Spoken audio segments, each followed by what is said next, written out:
I am Marcus James Dixon with Gold Derby, and we are here with Drake Bell from The Masked Singer.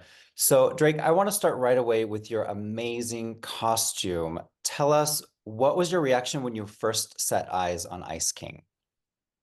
I loved it. I thought it was incredible. I loved the concept, the colors. I love that it was all kind of one color but different tones, and of course, I mean, the mustache got me. So Yeah.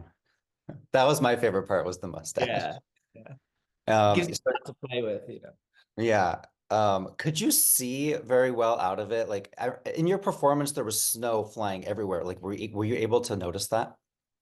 Surprisingly, you can see pretty well out of it, but I didn't realize how big until I went back and saw how far all the snow. The makeup artists, it was funny. They were saying that the confetti and the snow and everything reached all the way back to the makeup room, and they're like, "This is the biggest." Confetti explosion we've ever had on the show, and so I was like, really? I mean, because I could see, by kind of peripherals, but I didn't realize how huge the production was. Yeah, all those people that had to sweep it up after your performance. Oh my gosh, that I must know, I have know. been. So, okay, let's talk about your song choice this week. It was Miley Cyrus week, and you went with Midnight Sky, which was more of a slowed, vulnerable type song. What made you go with that choice? I'm an old soul, and I love more music of like the bygone era. And when I heard that song, it just had the kind of that vintage 80s feel, and the lyrics were a little bit heavy, and so it just kind of that's that vintage feel is kind of what took me drew me to it. And then the week before, you did Tonight Tonight on the festival episode, which was way more like of a rousing number. Was your goal kind of to do something different each week to keep the variety aspect of Ice King going? Yeah, you definitely I definitely wanted to not just kind of do the same you know thing every week. And for that episode, for the first episode, I don't know what it is, but that's a guilty pleasure song of mine. I just love that song, Hot Shell Ray. I Every time that song comes on, I'm like, man, this is such a catchy song, and the lyrics are so cool. And so when I got the opportunity to kind of choose from for the festival episode, I jumped on that one. I was like, oh, please, like, I submitted that one. I'm like, please let me say yes to this one. Mm. So let's talk about the judges' guesses. They were sort of all over the map. They named people like Diplo, Joe Jonas, Mr. Beast, Shia LaBeouf, James Franco. What was going through your mind when they were saying some of these names? What were you thinking? Well, first of all, I was thinking like, awesome, they're not even close, Mhm. but also I was thinking like, really, like Joe Jonas. I mean, he's like a great singer, and so it was kind of made me feel good. Like I was like, no way, you think I sound like Joe Jonas? That's pretty cool. Like he's awesome. Jenny McCarthy Wahlberg eventually did name you, so kudos to her. Do you think it was the surfboard, the Teen Choice Award clue that tapped her in? Was that too big of a clue, maybe? Well, I don't know. I mean, there's a lot of people that have won Teen Choice Awards. Yeah, that's true.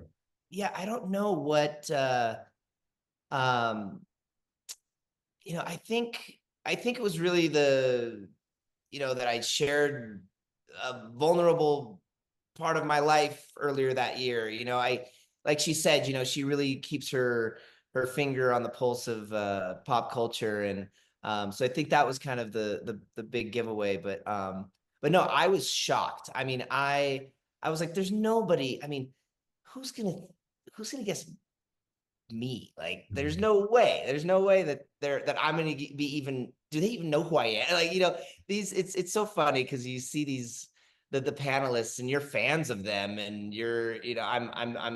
I'm fans of these people, and I grew up on Jenny McCarthy, and I grew up on Ken Jong, and you know, and I'm like, there's no way they even know who I am, you know? And so it was really cool that I mean, it was a bummer they guessed me, but it was cool that they guessed me. Mm.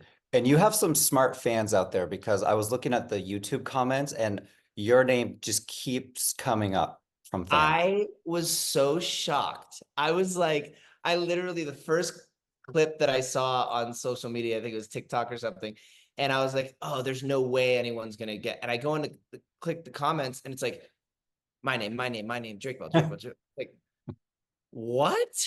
I'm like, how in the world? And then there were other people that were like putting photos together of like, no, look, when he doesn't sing with his guitar, this is how his hands move. And they were like putting photos together of me as Ice King and of me on stage without my guitar. And I'm like, man, these people, like, I would never, I mean, even if one of my favorite artists were up on stage in the mask, like, I don't think I would be that good of a detective. Yeah, they're good. I'm glad they're using their powers for good instead of evil because Yes, they've got yes. some intelligence that goes beyond my years. Yeah. So let's talk about the last three people in your group. They're Sherlock, Hound, Strawberry Shortcake, Royal Knight. Which one are you personally rooting for? Do you have an emotional investment in either of them? Um, I thought Royal Knight was really, really great, and I loved that costume. So I would say Royal Knight. Hmm. And I would love to know like what it's like being backstage at the Masked Singer. I've seen pictures of you have to wear like masks, even like not your Ice King mask, but like a "Don't look at me" or "Don't talk to Oh, me" it shirt. is it is incredible how, I mean, I have no idea who any of the other contestants are. They keep us so separated. You wear these kind of, I call it this Darth Vader type mask, and you have gloves on. I mean, you can't see anything. They keep you so it's really incredible how real it is. And I mean, you have no idea who from the second you leave your hotel, you're in your outfit to, well, in the incognito outfit to Mhm. get to stage, and you wear it. You can't come out of your trailer without it on. You can't leave your vocal rehearsal or dance rehearsal or anything. I mean, it is incredible the lengths that they take to keep it legitimate. You'd be shocked. I mean, you think on shows like this, like, oh, okay, there's a lot that they kind of just do for TV, make people think that it's, but everybody knows who's under them. No, I mean, you have no clue. It's amazing. Your masked ambassadors were Hanson. They were the Russian dolls in season 5, and they came on this year to kind of talk you up. What do those guys mean to you personally? Actually, we go back a long way, back to when I first dove into music professionally. I uh, was 12 or 13, and I was writing songs, and I was acting. I'd been working on the Amanda show and I met them one night at an awards event. I presented an award to them, and they were just so awesome. And after the show, they were like, "Hey, we're gonna go to our manager's house and play some music, and he has a pool table. Like, you want to come hang out?" And I'm like, yeah, like, you're also like one of my favorite bands. Like, this is like kind of a very surreal experience.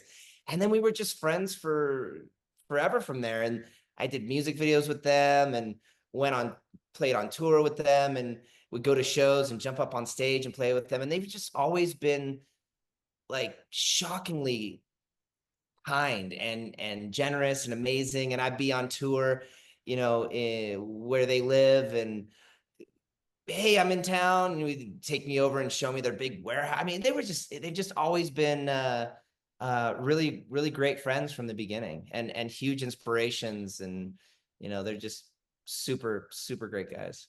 Nice. Well, thank you so much for chatting with us today. The final question is, if you had made it to the Peanuts episode, the Thanksgiving episode, which is going to air next week, what would your song have been? Are you able to share that, or is that like secret? Um, I would have loved to have done something like Elvis or Ooh. something that's kind of my wheelhouse. of the music that I grew up on and stuff. I think I could have had a little bit of an edge on that, but yeah, I mean, but the whole experience was awesome. Obviously, getting voted off is always a bummer, but just being able to be a part of this experience, it's such a different, out of your element. You know, I'm not a dancer. Learning these choreographed moves and having such awesome production around you is just an awesome experience in itself. Well, thank you, Drake. You're the best dressed person I've ever interviewed. I just want to say that. Thank you.